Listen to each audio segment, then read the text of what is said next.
Kasus dugaan pembunuhan Brigadir Yosua Huta Barat di rumah ex-Kadif Propam Polri Irjen Verdi Sambo kembali memasuki babak baru.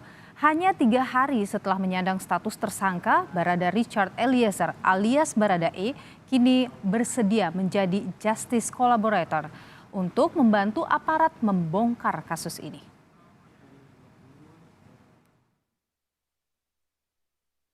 Hanya 3 hari sejak Barada Eliezer alias Baradae ditetapkan sebagai tersangka pembunuh Brigadir Yosua, kuasa hukumnya Andreas Nahot Silitonga tiba-tiba mengundurkan diri tanpa alasan yang jelas.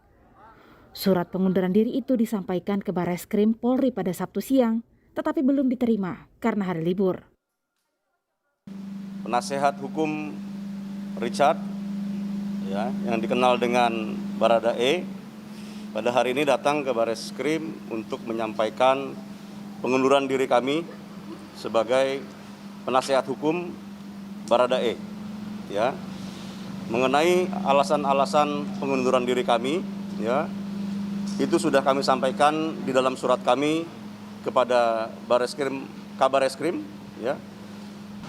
dan kami juga tidak akan membuka kepada publik pada saat ini apa sebenarnya alasan kami untuk mengundurkan diri, karena kami sangat menghargai hak-hak hukum dari setiap pihak yang terlibat di dalam perkara ini.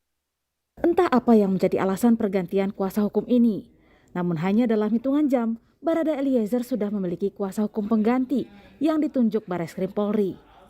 Selama 8 jam berdiskusi dengan Barada Eliezer, kuasa hukumnya yang baru bilang, kliennya akhirnya bersedia menjadi justice collaborator atau pihak yang membantu penegak hukum membongkar kasus ini, termasuk mengungkap dugaan pelaku lain dalam kematian Brigadir Yosua. Perlindungan terhadap Barada Eliezer lewat Lembaga Perlindungan Saksi dan Korban LPSK juga akan kembali diupayakan pekan depan. Setelah kami dapatkan data-data tersebut, kami akan membawa atau mengajak Baradae ini ke wilayah Lembaga Perlindungan Saksi LPSK. Jadi karena penting sekali karena ini merupakan saksi kunci dan mungkin juga Baradae siap menjadi justice collaborator. Kalau ada jungto turut serta berarti ada pelaku lain. Tentunya ada pelaku lain yang nanti bakal terungkap. Tentunya ada. Berarti kalau dari keterangan ini ada informasi terbaru bukan hanya Barada Eliezer saja satu-satunya yang menjadi pelaku penembakan, betul Kak? Jawabnya kira-kira begitu. Barada Eliezer, tersangka penembak Brigadir Yosua di rumah Irjen Verdi Sambo, menyimpan informasi kunci kematian rekan sesama ajudannya. Sebelumnya, Lembaga Perlindungan Saksi dan Korban sempat membuka pengakuan Barada Eliezer saat pemeriksaan psikologi.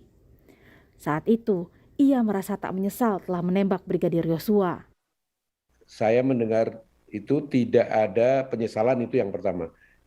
Yang kedua, keterangannya hampir konsisten dengan keterangan-keterangan yang sudah diberikan yang bersangkutan di berbagai pemeriksaan maupun yang sudah banyak dilaporkan oleh media massa.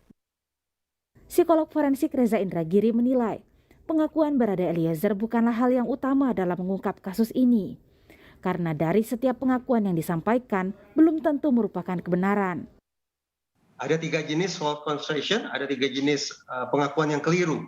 Mulai dari pengakuan keliru yang diberikan secara sukarela, mungkin karena kecintaan, loyalitas, bentuk pengabdian. Intinya tidak ada paksaan, tapi inisiatif sepenuhnya dari bersangkutan untuk menyampaikan pengakuan yang keliru. Tipe yang kedua adalah yang disebut sebagai coerced false confession. Seseorang memberikan pengakuan keliru karena berada di bawah tekanan. Dan yang ketiga adalah internalized false confession. Seseorang memberikan pengakuan keliru tanpa sadar bahwa apa yang dia sampaikan adalah kekeliruan. Kenapa? Karena informasi yang keliru sudah masuk sedemikian dalam ke proses berpikirnya sampai pada sebuah titik ketika orang tersebut tidak lagi bisa membedakan mana imajinasi dan mana realitas. Jangan andalkan pengakuan. Proses pemeriksaan, proses interogasi tidak harus dilakukan lama-lama untuk mengorek pengakuan, tapi utamakan pembuktian. Rekaman CCTV yang dirusak menjadi salah satu kunci utama dalam mengungkap kebenaran di balik kematian Brigadir Yosua di rumah dinas mantan Kadif Propam Polri, Irjen Verdi Sambo ini. Tim Liputan, Kompas TV.